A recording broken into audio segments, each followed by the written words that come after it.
बात मैं बचपन से सुनती आ रही थी, आज वो सच साबित हो गई थी कि पठान औरत के बस एक हिस्से के ही शौकीन होते हैं, चाहे वो औरत कंवारी हो या शादीशुदा। मैं जवान हुई तो अपनी अम्मा की शक्ल पर चली गई। मेरी अम्मा खूबसूरत थी और बारी वजूद की थी।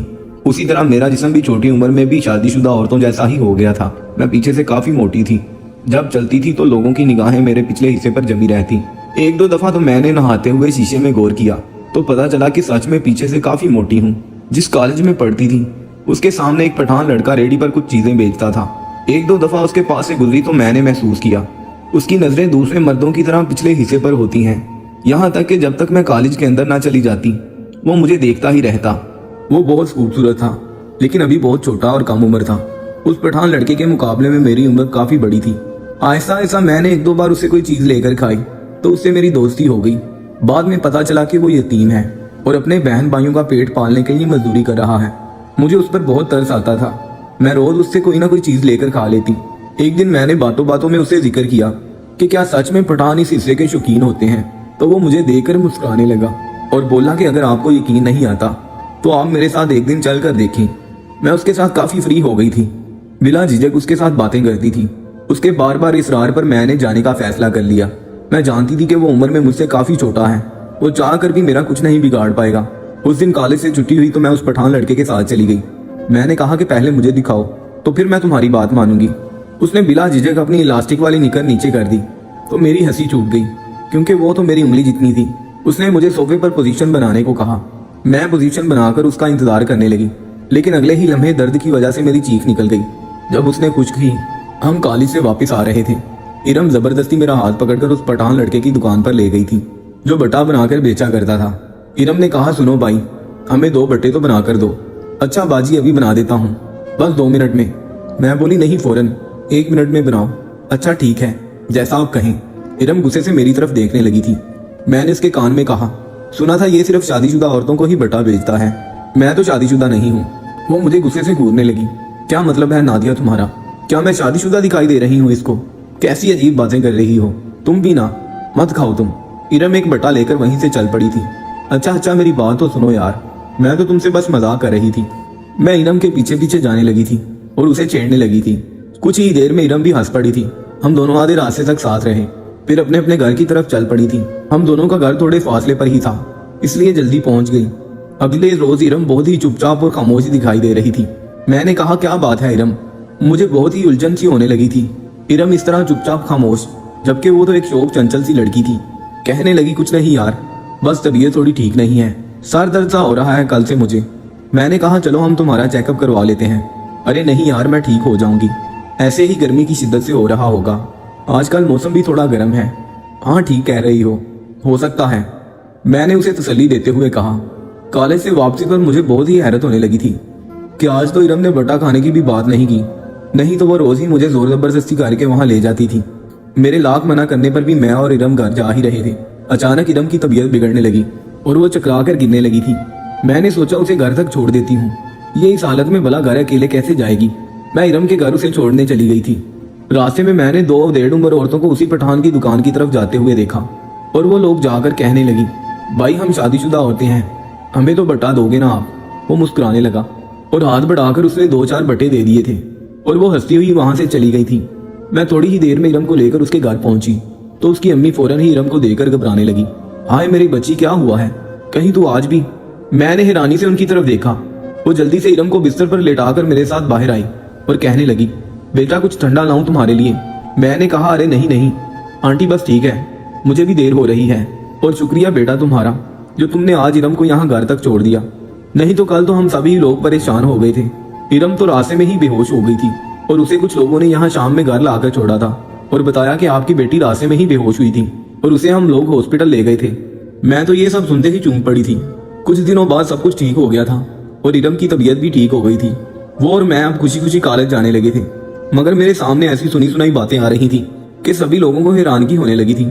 उन दिनों अचानक हम लोगों ने टीवी पर न्यूज देखी कि 16 साल पठान लड़के की दुकान से जिन जिन कुंवारी लड़कियों ने बट्टा खाया वो हामला हो गई है, जबकि वो लड़का तो सिर्फ शादीशुदा लड़कियों को ही बट्टा बेचा करता था। ये खबर बहुत ही चौंका देने वाली और अजीबोगरीब थी। हम सभी घर में बैठे एक साथ ये खबर देख रहे थे। मुझे थोड़ा डर लगने लगा था क्योंकि शायद ये वही लड़के की बात कर रहे थे जो अनारकली रोड पर बटे बेचता है। मगर वो तो मैंने भी। ये खबर सुनकर हैरतज़दा होने लगी थी। मगर दूसरी तरफ अब्बा ने टीवी बंद कर दिया था कि ये कैसी बेहयाई जमाने में फैल रही है। भला ये कोई खबर है टेलीविजन पर देने की? और ये बातें सब झूठी हैं, ऐसा कहीं नहीं हुआ। अम्मी ने फौरन ही नजरें झुका ली थी। भला ये सब खबरें कोई टीवी पर बताता है क्या? और अजीबो गरीब हरकत दिखाई जा रही हैं। अम्मी और बाबा बहुत ही तसल्ली बख्श थे कि ये सब महज एक अफवाह है या फिर झूठी खबर, क्योंकि इस वक्त तक कोई भी तस्वीर और वीडियो नहीं आई थी। सिर्फ सनसनी सी खबर बताई गई थी। और दूसरी तरफ मेरे दिल में एक डर पैदा हो गया था, क्योंकि इस बारे क्या था मैंने पहले ही सुन रखा था। और आहिस्ता आहिस्ता ये खबर फैलती ही जा रही थी।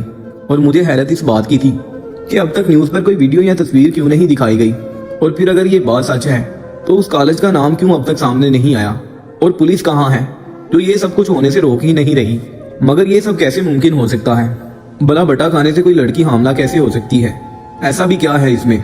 मैं और इरम इस बारे में कैंटीन में बैठे बात कर रहे थे कि इरम हंस पड़ी और बोली, यार बटा तो मैंने भी खाया है। अगर वो वही बटा है तो अब तक तो मुझे हामला हो जाना चाहिए था। यार तौबा करो, अल्लाह ना करे ऐसा हो। मैं घबराते हुए इरम को डांट रही थी, मगर इरम ने फिर से हंसी मजाक शुरू कर दिया था। यार फिर तो उस लड़के को बांझ औरतों का इलाज सबसे पहले करना चाहिए। अपने बेटे से इस तरह वो बहुत पैसे कमाएगा और औरतों का भी भला हो जाएगा। इरम तुम भी ना यार, कभी तो किसी बात को सीरियस ले लिया करो। हर बात मजाक में अच्छी नहीं लगती। नादिया यार छोड़ो ना, चलो आज हम फिर से बटा खाने चलते हैं और देखते हैं वहां जाकर कुछ मालूम होता है क्या वही पठान लड़का और वही बट्टे की दुकान की खबर बताई जा रही है या फिर कहीं और की है। मगर मेरे जहन में ये बात बिल्कुल सीधी साफ थी कि वो उसी दुकान की बातें कर रहे हैं, क्योंकि उस दिन वो औरतें जो खुद को उस लड़के को शादीशुदा बता रही थी और जोर जोर से हंस रही थी, और वो लड़का भी उन्हें बहुत ही अजीब नजरों से देख रहा था। मगर इस वक्त ये बात इरम को बतानी मुनासिब ना थी। हम दोनों अपने अपने घर को चल पड़ी थी और सारी रात मुझे सिर्फ और सिर्फ इरम की फिक्र थी कि भला वो ठीक है भी या नहीं। मैंने फौरन ही उसे फोन किया। वो हंस रही थी। बस कर दे यार, मेरी फिक्र मत करो, मैं बिल्कुल ठीक हूँ और जैसा तुम सोच रही हो वैसा हरगिज नहीं है। मैंने सोचा शायद इरम ठीक कह रही है। मैंने बिला वजह ही अपने जहन पर यह सब कुछ सवार कर लिया है, जब भी शायद मैं ही इन सब के बारे में कुछ ज्यादा ही सोच रही हूँ। मैं भी आराम से बेफिक्र होकर सुकून से सो गई थी। और अगले दिन जब हम लोग कॉलेज पहुंचे तो चारों तरफ एक अफरा तफरी का माहौल था और लोगों की भीड़ जमा थी। अल्लाह रहम करे, अचानक कॉलेज में ये सब क्या हो रहा है? हम लोग अंदर जाने ही वाले थे, हमारी नज़र मीडिया के लोगों पर पड़ी जो पिछले दिनों से गैर हाजिर लड़कियों की मालूमात कर रहे थे, जिसमें अफशा और किरण भी थी जो हमारी ही क्लास फेलो थी। वो भी चंद दिनों से कॉलेज नहीं आ रही थी। मगर मीडिया के जरिए जब हमने कुछ लड़कियों के नाम के साथ अफशा और किरण का नाम सुना तो हमारे तो होश ही उड़ गए थे। ये सब मीडिया का कहना था कि उन लोगों की गैर हाजिरी की वजह वही है कि वो तमाम लड़कियां ही हामला हो गई हैं और उनके वालिदैन बदनामी के डर से ये खबर छुपाकर अपनी लड़कियों को घर में ही छुपा कर रख रहे हैं। मगर ऐसा बिल्कुल गलत है, ये सब छुपाना बिल्कुल सही नहीं है। मैं और इरम बहुत ही परेशान होने लगे थे। भला अब भी हम लोग इस खबर पर यकीन कर सकते हैं या फिर नहीं? अब भी ये कहा जा सकता है कि ये खबर झूठी है या अफवाह है?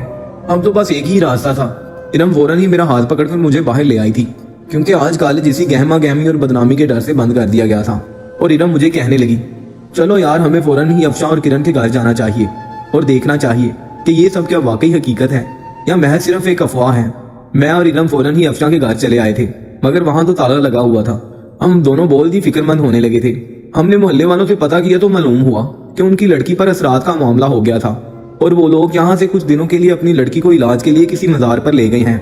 मैं हैरतज़दा होने लगी।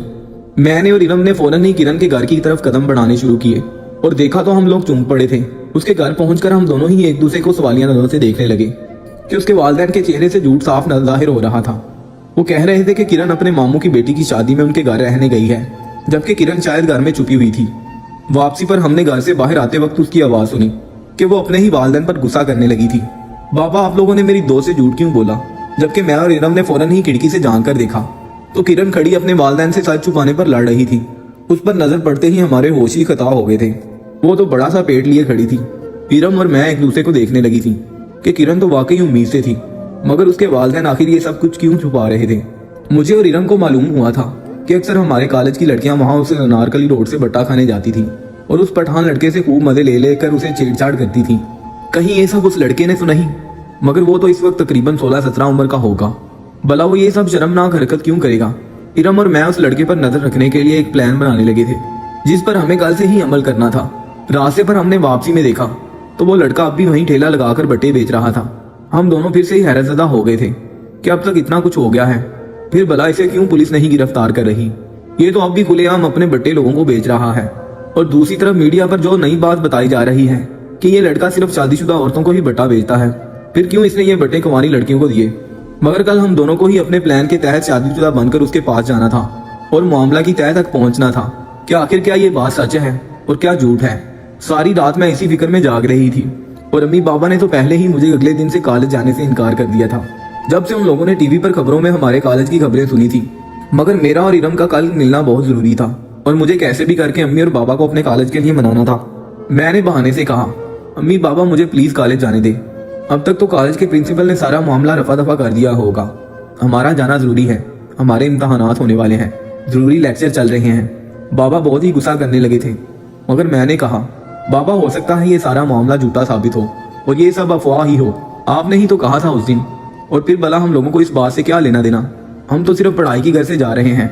बाबा कहने लगे, वो सब मैं नहीं जानता, मगर तुम लोग जमाने को नहीं जानती। इस तरह हमारी बदनामी का बायस बनता है। जवान लड़कियों का नाम इस तरह गलत से लिया जाता है, फलां की बेटी, ये फलां की बेटी। ये जमाना जरा देर नहीं लगाता और जवान लड़कियों की इज्जत पर भी जरा आंच आ जाए तो क्या गुजरती है। फिलहाल मैंने उस वक्त तो बाबा और अम्मी को कॉलेज के लिए मना ही लिया था और उन लोगों ने मुझे इजाजत भी दे दी थी। अगले रोज मैं कॉलेज पहुंची तो मामला अब भी बेहतर नहीं था। मीडिया की गाड़ियां अब भी बाहर ही खड़ी थी और कुछ लोग बातचीत के लिए प्रिंसिपल के ऑफिस चले गए थे। मैंने इरम के इंतजार में आज सारा दिन ही निकाल दिया था, मगर इरम तो कॉलेज ही नहीं आई थी। सोचा हो सकता है टीवी खबरों के बायस उसके भी वालिदैन ने उसे कॉलेज ना आने दिया। चलो इस प्लान को हम लोग कल सर अंजाम देंगे। मैं भी जल्द ही घर चली गई थी कि मेरे अम्मी अब्बा पहले ही बहुत फिक्रमंद हैं। उसी रोज कुछ ऐसा हुआ कि मैं दंग ही रह गई थी कि मेरे मोबाइल पर इरम का फोन आने लगा। मैंने हड़बड़ा कर उठाया तो उसकी माँ बहुत रो रही थी कि बेटा इरम तो अब तक कॉलेज से घर नहीं आई, तुम्हें कुछ मालूम है। मैंने कहा, मगर आंटी वो तो आज कॉलेज ही नहीं आई थी। फिर कैसे? वो भी डर गई थी और इरम के बाबा को बताने लगी। इरम के बाप ने कहा कि वो आज कॉलेज ही नहीं आई थी। यहाँ मैं बहुत ही परेशान होने लगी थी और इरम के बाबा को बताने लगी कि इरम तो आज कॉलेज ही नहीं आई थी। यहाँ मैं बहुत ही परेशान होने लगी थी और दूसरी तरफ इरम के माँ बाप भी बहुत डरे और सहमे हुए थे। जब मैं उनके घर उनसे मिलने चली गई थी, कुछ ही देर बाद मीडिया के जरिए ये बात सामने आ गई थी कि उस लड़के की दुकान पर छापा मारा गया है और उसे फौरन ही पकड़ लिया गया है। वो लड़का इन लड़कियों को बेहोश करके उनके साथ गलत काम करता था। मगर जिस वक्त ये खबर दिखाई गई थी तो पुलिस ने उस लड़के को गिरफ्तार कर लिया था। मेरी तो आंखें ही फटी रह गई थी कि ये तो 16-17 साल का लड़का था जिसकी दुकान से हम लोग बट्टा खरीदने जाते थे। इरम के गायब होने के पीछे भी उस लड़के का हाथ तो नहीं। अगले 5 दिनों तक मैं यूं ही परेशान रही, मगर अब तक इरम का कुछ पता नहीं चला था और वो अब तक लापता थी और मेरा दिल जोर जोर से धड़कने लगा था।